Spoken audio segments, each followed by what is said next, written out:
दोस्तों super math 4 classes में आप सभी का स्वागत है। आज हम रीजनिंग का प्रैक्टिस सेट 42 देखेंगे। इसमें रीजनिंग के 20 इंपॉर्टेंट प्रश्नों को रखा गया है। यदि आप एसएससी, रेलवे, एनटीसीपी या फिर किसी भी स्टेट एग्जाम की तैयारी कर रही हैं तो यह प्रैक्टिस सेट आप लोगों के लिए काफ़ी इंपॉर्टेंट है, क्योंकि इस प्रैक्टिस सेट में उसी टाइप के प्रश्न दिए गए हैं जो कि आपकी परीक्षाओं में पूछे जाते हैं। और दोस्तों मैं साथ ही साथ आप लोगों को क्वेश्चन के टॉपिक भी बताता जाऊंगा कि एग्जाम में किस टॉपिक से कितने क्वेश्चन आते हैं या फिर आपको कौन कौन से टॉपिक पढ़ने होते हैं। तो दोस्तों हम स्टार्ट करते हैं फर्स्ट क्वेश्चन से। तो फर्स्ट जो क्वेश्चन रहेगा दोस्तों, सांकेतिक भाषा यानी कोडिंग और डिकोडिंग। इस टॉपिक से आपका एक ना एक क्वेश्चन आता रहता है एग्जाम में, इसलिए आपको इस टॉपिक को भी बार बार पढ़ना है। तो हमारे पास क्वेश्चन क्या रहेगा दोस्तों, यदि फादर को 63 लिखा जाता है, कितना लिखा जाता है 63, तो सिस्टर को क्या लिखा जाएगा। अब दोस्तों ये जो क्वेश्चन है ना दोस्तों, ये थोड़ा क्या है, कठिन सा है। लेकिन दोस्तों कुछ बच्चों को ये कठिन लगता है क्वेश्चन और कुछ क्या लगते हैं, सरल लगते हैं। तो देखो दोस्तों मैं आपको जो ट्रिक बताऊंगा वो आप ऐसे कहोगे कि हम जैसे कि पहली दूसरी में पढ़ रही हूँ। देखो दोस्तों आप देख रहे होंगे जो फादर है, फादर में आप स्पष्ट रूप से देख सकते हैं दोस्तों कितने लीटर दिखाई दे रहा है हमें, 6 लीटर। कितने लीटर दिखाई दे रहा है, 6 लीटर। 6 का जब यदि दोस्तों हम स्क्वायर कर देते हैं तो कितना हो जाएगा, 36। अब 36 में दोस्तों क्रॉसिंग मैथ का प्रयोग किया है। क्रॉसिंग मैथ का मतलब ये है दोस्तों कि 6 उनने क्या कर दिया, आगे कर दिया है, और 3 को उनने क्या कर दिया है, पीछे कर दिया है। तो ये कितना हो गया, 63 हो गया। ठीक इसी प्रकार का जो लॉजिक है दोस्तों हम सिस्टर में भी अप्लाई करेंगे। तो आप देख सकते हैं सिस्टर में दोस्तों कितने हैं, 7 हैं लीटर। कितनी है, 7। जब 7 का जब हम स्क्वायर करेंगे दोस्तों तो 49 होगा। 49 में जब क्रॉसिंग मैथ का प्रयोग करेंगे तो 9 हमारा कितना आ जाएगा, आगे आ जाएगा, 4 पीछे पहुंच जाएगा। तो 94, जो कि ऑप्शन डी में मौजूद है। तो देखो दोस्तों ये सबसे सरल क्वेश्चन माने जाते हैं, क्योंकि दोस्तों इस टाइप के क्वेश्चन आपको 2-3 टाइप से आते हैं, इसलिए जब आप इस टॉपिक को पढ़ें तो आप उसके और भी क्वेश्चनों को पढ़ सकते हैं, ठीक है ना। नेक्स्ट क्वेश्चन, तो नेक्स्ट जो क्वेश्चन है दोस्तों कि उस वेन आरेख का चयन करें जो दिए गए बीच में संबंध दर्शाता है। तो हमारे पास 3 शब्दों को दिया गया है, पिता, बच्चे, पुरुष। हमें इनमें क्या बताना है, संबंध बताना है कि ये एक दूसरे से किस प्रकार से रिलेशन में है या फिर संबंध में है। साथ ही साथ हमें क्या बनाना है, एक वेन आरेख भी बनाना है। तो दोस्तों ये जो क्वेश्चन आता है आपका किससे आता है, वेन आरेख से, वेन डायग्राम से। इससे भी दोस्तों प्रत्येक साल एक ना एक क्वेश्चन आता है। अब वो दोस्तों इससे रिलेटेड आए या फिर इससे अगल आए, लेकिन आता इसी टॉपिक से है। जब आप इस टॉपिक को पढ़ोगे तब आपको समझ में आ जाएगा। तो दोस्तों हम फिलहाल में ये क्वेश्चन करते हैं। तो दोस्तों जब भी आपको वेन आरेख बनाने के लिए आए तो सबसे पहले आपका काम है कि किन्हीं भी 2 शब्दों को क्या ले लिया करें, आप उनके बीच में संबंध देखा करें। जैसे कि दोस्तों हम पिता और पुरुष को देख सकते हैं। तो दोस्तों जितने भी कौन होते हैं, पुरुष होते हैं। तो ये बड़ा वाला जो डायग्राम है ये किसका है, पुरुष का है। किसका है, पुरुष का, ठीक है ना। पुरुष का हम यहाँ पे लिख देते हैं पुरुष, ठीक है ना।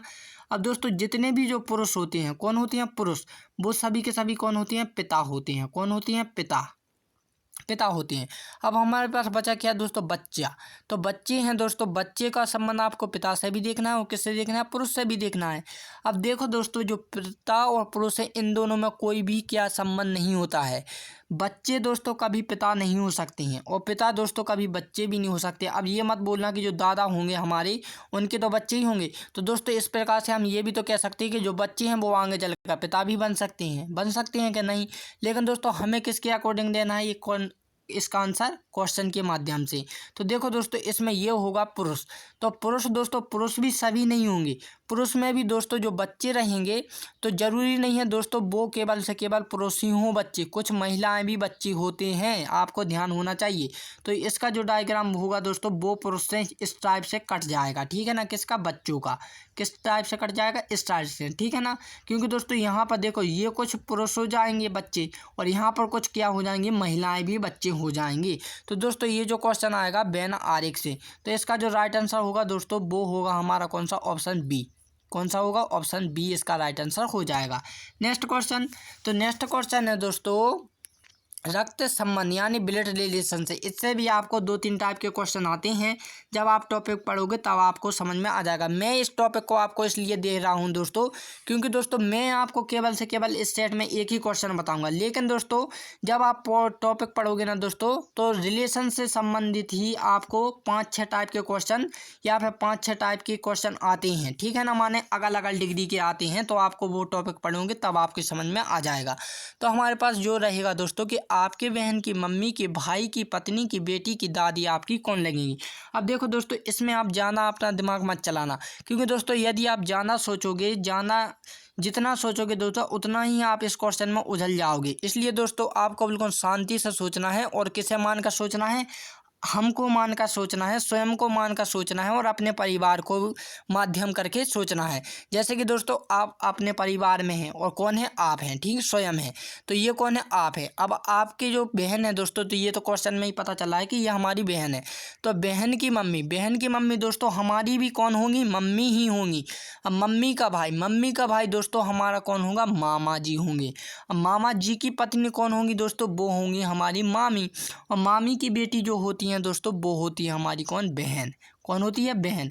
और दोस्तों जब बहन की जो दादी रहेंगी दोस्तों, तो वो रहेंगी हमारी कौन, नानी। कौन रहेंगी, नानी, क्योंकि दोस्तों जो माई है, माई की बेटी होगी, तो हमारी तो बहन होगी, लेकिन उनकी बेटी की जो दोस्तों दादी होंगी वो हमारी कौन होंगी, नानी होंगी। इसलिए ऑप्शन ए इसका राइट आंसर हो जाएगा।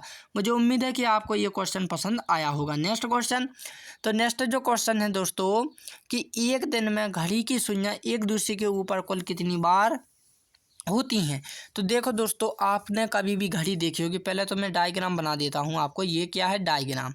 अब मान के चलिए दोस्तों, ये जो क्वेश्चन है, सॉरी एक मिनट, ये बीच का वाला है, ये क्या है, मिनट वाली सुई है, ठीक है ना। ये कौन सी सुई है, घंटे वाली सुई है। इसके ऊपर हम एक और बना देते हैं, कहीं की भी, इसके ऊपर हमने ये सेकंड वाली बना दी है। इसका मतलब यही है दोस्तों कि एक दूसरे के ऊपर क्या है, एक दूसरे के ऊपर कुल कितनी बार होती हैं, वो भी 24 घंटे में। कितने, 24 घंटे में। यहाँ पर एक दिन दिया है ना, इसलिए मतलब कि 24 घंटे में।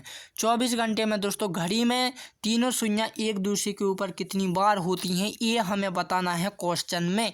तो देखो दोस्तों, इसके लिए कोई ट्रिक नहीं होती है, ये एक प्रकार के ऑब्जेक्ट टाइप के क्वेश्चन होते हैं, जो कि आपने घड़ी का टॉपिक बताया होगा या फिर आपने पढ़ा होगा, तो आपने थोड़ी सी जानकारी में इस टाइप के क्वेश्चन पढ़े होंगे। तो दोस्तों मैं आपको बता दूं कि जो एक दूसरे के ऊपर जो घड़ी की सुइयां होती हैं वो टोटली 22 बार होती हैं। कितनी बार, 22 बार। इसलिए ऑप्शन सी इसका राइट आंसर हो जाएगा। अब मैं इसके हट के भी 3 क्वेश्चन बताता हूं दोस्तों। पहले तो मैं आपको इसका ही बता दूं कि इसका क्वेश्चन कितनी प्रकार से पूछा जाता है। इसका क्वेश्चन दोस्तों इस प्रकार से भी पूछा जाता है कि तीनों घड़ियाँ एक दूसरे के ऊपर, यानी तीनों कांटे एक दूसरे के ऊपर कब कब होते हैं, ठीक है ना। और दूसरी जो क्वेश्चन रहेगा दोस्तों, आपसे पूछा जाएगा कितना, 0 डिग्री। 0 डिग्री में कुल 24 घंटे में कितनी बार होती हैं, ठीक है ना। सुइयां जो 0 डिग्री का कोण बनाती हैं वो टोटल कितनी बार बनाती हैं 24 घंटे में है। या फिर दोस्तों आपसे अतिव्यापन पूछा जाएगा। अतिव्यापन का मतलब भी दोस्तों यही होता है। क्या होता है, अतिव्यापन। अतिव्यापन का मतलब यही होता है कि एक दूसरे के ऊपर कितनी बार होती हैं, ठीक है ना। तो अतिव्यापन, ये 3 टाइप के क्वेश्चन आपसे पूछे जाएंगे। और दोस्तों ये क्वेश्चन आपको पूछा भी जा चुका है 23/2007/2024 में, ठीक है ना, 7वें महीना में। तो देखो दोस्तों, ये तो था किसके लिए, आपको एक दूसरे के ऊपर घड़ी के लिए। अब मान के चलिए दोस्तों, आपको यदि लंबत पूछा जाता इस प्रकार से 90 डिग्री का कोण, तो आपसे ये पूछता कि दोस्तों घड़ी की जो सुइयां हैं 90 डिग्री का कोण टोटल 24 घंटे में कितनी बार बनाती हैं। तो दोस्तों ये ही मात्र एक अकल है जो कि 44 बार बनाती है, और 1 घंटे में दोस्तों ये 2 बार बनाती हैं। कितनी बार, 2 बार। तो दोस्तों 90 डिग्री का कोण 24 घंटे में 90 डिग्री का बनाती हैं, कितनी बार, 44 बार। और यदि बात पूछी जाए एक दूसरे के ऊपर, यानी कि 180 डिग्री का कोण, 180 एक दूसरे के विपरीत, ठीक ना, एक दूसरे के विपरीत, तो ये भी दोस्तों एक दूसरे के विपरीत कितनी बार, 22 बार। यानी अतिव्यापन और एक दूसरे के विपरीत वाली जो क्वेश्चन है दोस्तों वे टोटल 22 बार बनाती हैं, और जो 90 डिग्री का है वो केवल से केवल 44 बार, ठीक है ना। तो इससे रिलेटेड क्वेश्चन दोस्तों आपको एग्जाम में कभी कभार आता है, लेकिन जो मैंने आपको तीनों क्वेश्चन अभी हाल बताए हैं ना, ये तीनों के तीनों क्वेश्चन दोस्तों आपको एग्जाम में पूछे भी जा चुके हैं। आप चाहे तो यूट्यूब या फिर कहीं पर भी सर्च कर सकते हैं इस टाइप का क्वेश्चन, तो ये दोस्तों उसके नीचे स्वयं लिख कर बता देंगे कि ये रिपीटेड क्वेश्चन है, ठीक है ना। तो मैंने इसलिए बताया है आपको। नेक्स्ट क्वेश्चन, तो नेक्स्ट जो क्वेश्चन रहेगा दोस्तों कि निम्नलिखित शब्दों को एक तर्कपूर्ण और अर्थपूर्ण क्रम में व्यवस्थित कीजिए। तो दोस्तों हमारे पास 5 लेटरों को दिया गया है प्यारे से सुंदर अक्षरों में। तो पौधा, बीज, पेड़, फल और तोड़ना। तो ये तो हमने 5 लेटर पढ़ लिया। अब आपको समझाना क्या है मुझे कि तर्कपूर्ण और अर्थपूर्ण क्रम को बताना है। अब दोस्तों तर्कपूर्ण और अर्थपूर्ण क्रम क्या होता है वो आप समझिए, तभी आप इस टाइप के क्वेश्चन कर पाएंगे। तर्क तो आप जानते ही हैं, तर्क जिसमें लॉजिक हो, ठीक। तो किसी भी शब्द में दोस्तों लॉजिक हो, ठीक है ना, तो उसके लॉजिक से जो अर्थ हो जाए दोस्तों वो पूर्ण होना चाहिए। जैसे कि दोस्तों उदाहरण के लिए मान लेते हैं हम, आपने ग्रंथ पढ़े होंगे, उसमें श्लोक देखे होंगे। क्या देखे होंगे? श्लोक। आपकी छोटी छोटी लाइनों में 2 श्लोक लिखे होते हैं, लेकिन दोस्तों आपकी जो अर्थ निकलता है, अर्थ कम से कम दोस्तों 2-3 लाइनों का निकलता है। किसकी? इन 2 छोटी छोटी लाइनों का। इसी प्रकार दोस्तों हमारे पास जो 5 जो लेटर हैं, इनका अर्थ है दोस्तों लॉजिक के माध्यम से हम इतना बड़ा बना सकते हैं कि उनका स्पष्ट रूप से हमें अर्थ भी समझ में आ जाए। तो दोस्तों ये तो था उदाहरण। अब नेक्स्ट उदाहरण समझ सकते हैं। जैसे कि दोस्तों अब इन्हें जमाना कैसे हैं। जमाने का अर्थ ये होता है दोस्तों कि जैसे कि आपने डिक्शनरी देखी होगी, ए से जेड की मीनिंग जो जमी होती हैं दोस्तों, ए से लेकर जेड की ओर जमी होती हैं, ठीक है ना। तो इसी प्रकार से हमें इस जो 5 लेटर दिए गए हैं इन्हें भी हमें इसी टाइप से जमाना है।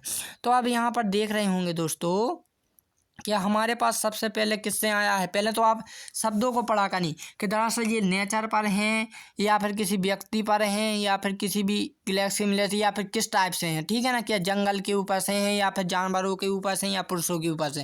पहले तो आपको शब्दों की पहचान आनी चाहिए।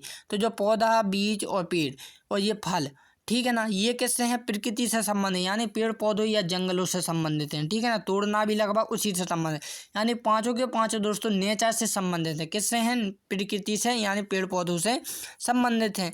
तो दोस्तों आपने जब भी पेड़ लगाओ, क्या लगाती हैं? पेड़। जैसे कि किसी की भी खेती करते हैं तो सबसे पहले हम क्या करते हैं? उसका बीज लेते हैं। क्या लेते हैं? बीज। तो ये दूसरे नंबर पर आ गया, ठीक है ना। अब दोस्तों उसके बाद जो बीज बोएंगे तो उसके बाद हमें क्या मिलता है? पौधा। पौधा हो जाता है, वो क्या हो गया? पौधा, ठीक है ना। तो 1 भी नंबर पर आ गया। पौधा के बाद दोस्तों वो बन जाता है पेड़। तो दोस्तों पेड़ बनेगा तो वो आ जाएगा हमारा 30 नंबर। अब जब पेड़ बनेगा दोस्तों तो उसमें फल भी लग जाते हैं। अब वो फल का यहाँ पर देखो दोस्तों क्वेश्चन अगल भी पूछ सकते हैं। यहाँ पर फल का कोई सा नाम भी दे सकते हैं, जैसे आम, सेब, टमाटर, आलू, भटा, जो कुछ भी हो वो भी आपको क्या दे सकते हैं, इसलिए ध्यान रखें, ठीक है ना। तो हम तो डायरेक्ट लगा देते हैं क्या? फल। फल जब पक जाएगा दोस्तों तो हम उसे तोड़ते भी हैं। यहाँ पर तोड़ना ही तो लिखा है, तोड़ते हैं, खाते हैं या फिर जो भी लिखा हो तो वो लास्ट की प्रक्रिया से लास्ट में आ जाएगा। अब दोस्तों 21, 34, 5 किसी ऑप्शन में है? जी हाँ, ऑप्शन किस में है? सी में है। अब दोस्तों एक चीज़ मैं आपको बता दूं इस टाइप के क्वेश्चन में कि कभी कभार दोस्तों इस टाइप के क्वेश्चन जो ऑप्शन में दिए होते हैं तो आपको कभी कभार इस टाइप का जो विकल्प में रहेगा ऑब्जेक्ट में तो आपको ये नहीं देकर रखेगा, जो नीचे दिख रहा है ना आपको ये देकर रखेगा। अब दोस्तों कभी कभार क्या होता है कि वो इसी को क्या है पलट भी देते हैं। जैसे 5 जो पीछे का है वो आगे कर देते हैं, फिर 4 आगे कर देंगे, कितना कर देंगे? 4 कर देंगे, फिर 3 कर देंगे, फिर 1 कर देंगे, 2 कर देंगे। इसलिए दोस्तों जब आपको ऑब्जेक्ट में इस टाइप का क्वेश्चन विकल्प ना मिले तब आपको उन्हें पलट भी लेना है। क्या कर लेना? पलट भी लेना है, ठीक है ना। तो दोस्तों तो ऑप्शन इसका जो राइट आंसर होगा वो होगा क्या? सी होगा। लेकिन ये मैंने आपको समझाने के लिए बताया था, ठीक है ना।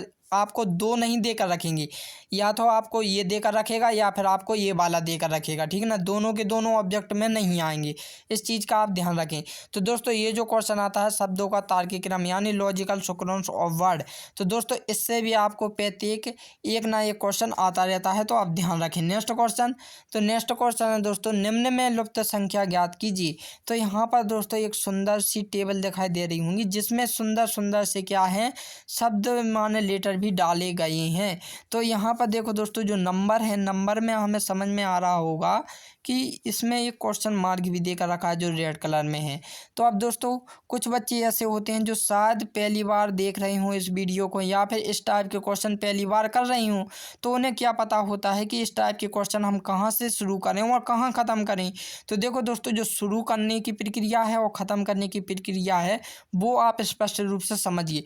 तो जब भी दोस्तों आपको क्या करना करना होता है कि इस टाइप का क्वेश्चन आए तो सबसे पहले आपको देख लेना है कि जो बड़ी संख्या हैं वो किस साइड हैं। तो आप कहोगे सर जो राइट की साइड हैं वो सभी के सभी क्या हैं, बड़ी संख्याएं हैं। तब आपको जो लॉजिक लगाना है दोस्तों वो लेफ्ट से राइट की ओर लगाना, क्या लेफ्ट से राइट की ओर, यानी 12 और 24 में हम क्या कर देंगे वो 42 हो जाए, ठीक है ना। तो इस टाइप का लॉजिक लगाना है। तो देखो दोस्तों हमें 42 लाना है, तो 12 और 24 में हम कितना कर देंगे 42 हो जाए। तो दोस्तों यदि हम 12 का क्या कर दें इंटू कर देते हैं तो हमारा तो 42 नहीं आएगा, वो 144 पर पहुंच जाएगा, लेकिन हमें चाहिए 42। यदि हम इन दोनों को जोड़ेंगे दोस्तों तो 24 आ रहा है, लेकिन हमें चाहिए 42। तो देखो दोस्तों क्या करना है, सिंपल थी कि आपको इन लोगों को जोड़ लेना है। कितना आ गया 24। 24 में जब क्रॉसिंग मैथ का प्रयोग करोगे यानी कि 4 आगे ले आओगे, 2 पीछे ले जाओगे तो 42 आ जाएगा। इसी प्रकार दोस्तों इन दोनों को भी हमें क्या कर लेना, जोड़ देना है। कितना हो जाएगा 24 हो जाएगा, और 4 आप आगे कर दोगे 2 पीछे कर दोगे तो 42 आ जाएगा। इसी प्रकार दोस्तों हमें इन दोनोों को भी जोड़ देना है, तो ये भी 24 हो जाएंगे। 24 को जब हम जोड़ पलटेंगे दोस्तों 4 आगे आ जाएंगे, 2 पीछे पहुंच जाएंगे। तो दोस्तों ऑप्शन डी इसका राइट आंसर हो जाएगा। तो दोस्तों ये जो क्वेश्चन आता है आव्यूह एवं संख्या सारणी मैट्रिक्स एंड नंबर टेबल, तो यहाँ पर नंबर टेबल की जगह पर दोस्तों लेटर भी आप ध्यान रखें कि लेटर भी हो सकता है, ठीक है ना। तो दोस्तों इसके भी आपको एक ना एक क्वेश्चन आता है एग्जाम में। तो आप कहीं का भी रीजनिंग का जो प्रैक्टिस सेट में हो चुके हैं या प्रीव्यू वाले होते हैं या फिर एग्जाम में होते हैं, तो आप गूगल पर देख सकते हैं कि आप जब भी दोस्तों उसका कोई सा भी एग्ज़ाम का पेपर उठाओ तो आपको इस टाइप का एक ना एक क्वेश्चन मिलेगा। अब इसके भी दोस्तों 3 टाइप के क्वेश्चन आते हैं, एक आपको सर्कल में भी आता है और एक दोस्तों ट्रायंगल में भी आता है। तो इन तीनों के लिए दोस्तों लॉजिक क्या होते हैं, अलग अलग होते हैं। जो अभी हाल मैंने बताया दोस्तों ये केवल नंबर टेबल के लिए लॉजिक था, ठीक है ना। इनके लिए अगल होता है, इसके लिए अगल होता है। तो आप जब भी आप इस टेबल को पढ़ेंगे या इस टाइप के क्वेश्चन के टॉपिक पढ़ेंगे तो आपको समझ में आ जाएगा। नेक्स्ट जो क्वेश्चन है दोस्तों, निम्नलिखित प्रश्न में दिए गए विकल्पों में से असंगत समूह का चयन करें। अब दोस्तों असंगत क्या होता है पहले आप समझ लीजिएगा, और पहले दोस्तों मैं आपको असंगत समझा दूं, इसके बाद मैं आपको बताऊंगा कि एग्जाम में क्वेश्चन भी दोस्तों बदल कर दिया जाता है, इसलिए आप भ्रम में ना हो, इसलिए मैं आपको क्वेश्चन भी बता दूंगा। तो दोस्तों असंगत का मतलब ये होता है कि 4 शब्द आपको दिए जाएंगे, 4 ऑब्जेक्ट दिए जाएंगे, 4 में से दोस्तों 3 आपके पास एक से होंगे, एक क्या होगा अगल ही होगा। जैसे कि दोस्तों मैं आपको कहूँ गाय, भैंस, बकरी और तोता, तो आप बताइए दोस्तों इसमें से जो अगल दिख रहा है वो क्या है। तो आप कहोगे सर तोता, क्योंकि दोस्तों जो गाय, भैंस और बकरी जो मैंने बोली थी ये सभी के सभी क्या थे दोस्तों, एक प्रकार के क्या थे, पशु थे। लेकिन दोस्तों जो तोता था वो क्या था, पक्षी था जो कि उड़ सकता था। इसलिए दोस्तों ये क्या था, अगल था, 3 एक से थे और एक अगल था। इसी प्रकार दोस्तों अब जो असंगत का शब्द है, ठीक है ना, असंगत के स्थान पर दोस्तों आपको विषम भी दे सकते हैं। यहाँ पर क्या दे सकते हैं, विषम, ठीक है ना। तो आपको इस टाइप का क्वेश्चन भी आएगा, निम्नलिखित प्रश्न में दिए गए विकल्प में से विषम समूह का चयन करें, या फिर दोस्तों मेलजोल समूह का चयन करें, या फिर दोस्तों आपसे इस प्रकार का भी आएगा अगल समूह का चयन करें। तो ये 4 टाइप के क्वेश्चन आपको पूछे जाएंगे, तो आप ध्यान रखना, ठीक है ना। तो दोस्तों आपके पास 4 जो ऑब्जेक्ट दिए गए हैं, अब वो 4 ऑब्जेक्ट कौन से दिए गए हैं वो आप देखिए, नाक, कान, आँखें और पैर। तो इनमें से आप बताइए दोस्तों कि 3 जो क्वेश्चन है वो क्या है। दोस्तों ये क्वेश्चन इसी साल इसी महीने में पूछा जा चुका है, 16 अक्टूबर क्या है दोस्तों, 16 अक्टूबर 2024 को जो SSC MTS वालों का जो एग्ज़ाम हुआ था दोस्तों उसमें ये क्वेश्चन आया हुआ था, ठीक है ना।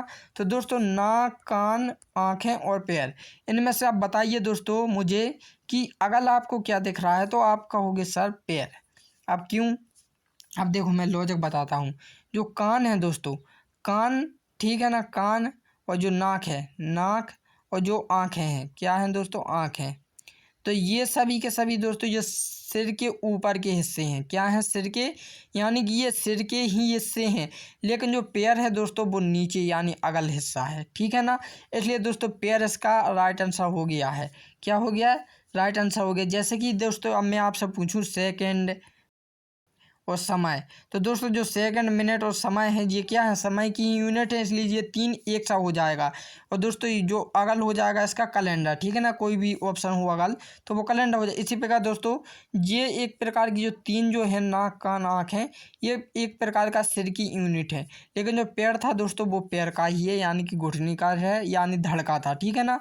तो समझ गए ना। तो दोस्तों इसका जो क्वेश्चन आता है वो शब्दों का वर्गीकरण यानी क्लासिफिकेशन नाम के टॉपिक से आता है। ये टॉपिक सबसे सरल है दोस्तों, आप इसे एक बार बस देख लेना या समझ लेना तो आपकी समझ में आ जाएगा। Next question. तो नेक्स्ट जो क्वेश्चन है दोस्तों, नीचे दिए गए श्रृंखला श्रेणी में रिक्त स्थान को पूर्ण कीजिए। तो यहाँ पर दोस्तों आपको एक सीरीज दिखाई दे रही होगी जो कि बढ़ रही है, घट रही है, बढ़ रही है और घट रही है। तो इस टाइप के क्वेश्चन कैसे किए जाते हैं दोस्तों, तो मैंने आपको पहले बताया था, या तो आप एक एक पद देख लिया करें, यानी एक पद छोड़ा फिर उसके बाद दूसरा पद लिया। जैसे कि दोस्तों एक, एक के बाद 2 आया, 2 के बाद 3 आया, 3 के बाद 4 आया। तो हमने एक जो छोड़ा था अब उसे भी देखते हैं। 6, 6 के बाद 7, 7 के बाद क्या आएगा दोस्तों, 8 आएगा। इसलिए दोस्तों ऑप्शन डी इसका राइट आंसर हो जाएगा। ये तो थी दोस्तों फर्स्ट ट्रैक, ठीक है ना। अब दोस्तों दूसरी मैंने ये बताई थी दोस्तों कि आपका दूसरा ये काम होता है कि उनके बीच में अंतर देख लिया करें, यानी कि 6 में से जब हम 1 घटाएंगे तो 5 बचेंगे। ये होता है दोस्तों अंतर, दूसरे पद में से पहला पद घटाना, ठीक है ना। यदि हम इन दोनों में से ये घटाएंगे दोस्तों तो यहाँ पर देख सकते हैं माइनस के 4 बचेंगे। लेकिन दोस्तों जब माइनस का आ जाएगा तो फिर इस प्रकार से कोई भी सीरीज काम नहीं करेगी, ठीक है ना। तो ये वाला लॉजिक नहीं लगेगा, यानी कि हम समझने के लिए माइनस का चिन्ह नहीं लेते हैं, लेकिन हम देख लेते हैं कि इसमें 4 का अंतर आ रहा है, फिर इसमें कितने का आ रहा है दोस्तों, 5 का अंतर आ रहा है। एक मिनट थोड़ा मिटा दूं फिर बताता हूँ, ठीक है ना। इस बार हम माइनस का चिन्ह नहीं लेंगे, केवल समझने के लिए इसे देखते हैं। इन दोनों के बीच का अंतर 5 है, इन दोनों के बीच का अंतर 4 है, इन दोनों के बीच का अंतर कितना है, 5 है, इन दोनों के बीच का अंतर कितना है, 4 है। तो यहाँ पर देखो दोस्तों 5, एक पद छोड़ के आ रहा ना 5, तो अगला भी कितना आएगा, 5 आएगा। तो यानी कि दोस्तों जब हम जो 3 है, 3 किस संख्या में से घटा दें कि वो 5 बचे, तो दोस्तों आपका हो गया 8। 8 में से जब हम 3 घटाएंगे दोस्तों तभी तो हमारा 5 बचेगा। अब देखो दोस्तों 4 और 8 का जो बीच का संबंध रहेगा, यानी कि जो अंतर रहेगा वो रहेगा 4 का, यानी 5, 5, 4, 4, ठीक है ना। तो ये दूसरे टाइप का भी लॉजिक आप समझ सकते हैं। तो दोस्तों ये जो क्वेश्चन आता है श्रेणी यानी सीरीज, इससे दोस्तों आपको 2 क्वेश्चन दिए जाते हैं, आपको एक लीटर में भी आएगा, नंबर में भी आता है, ठीक है ना, और मिक्सड में भी आता है। तो जब आप इस टॉपिक को पढ़ेंगे तो ये टॉपिक भी आप समझ सकते हैं। Next question. तो नेक्स्ट क्वेश्चन है दोस्तों कि निम्नलिखित शब्दों के अक्षरों का संबंध ज्ञात कीजिए। तो इस क्वेश्चन को दोस्तों आप मुझे कमेंट करके बताएंगे। ये दोस्तों एनालॉजी का क्वेश्चन है, इसके भी आपको 2 क्वेश्चन एग्जाम में पूछे जाते हैं, तो ध्यान रखें। तो दोस्तों अब हम मिलते हैं अपनी अगली वीडियो में। तो अगली जो वीडियो रहेगा दोस्तों वो रहेगा आपका 43वां सेट, ठीक है ना। तो दोस्तों धन्यवाद। जय हिंद एंड जय भारत।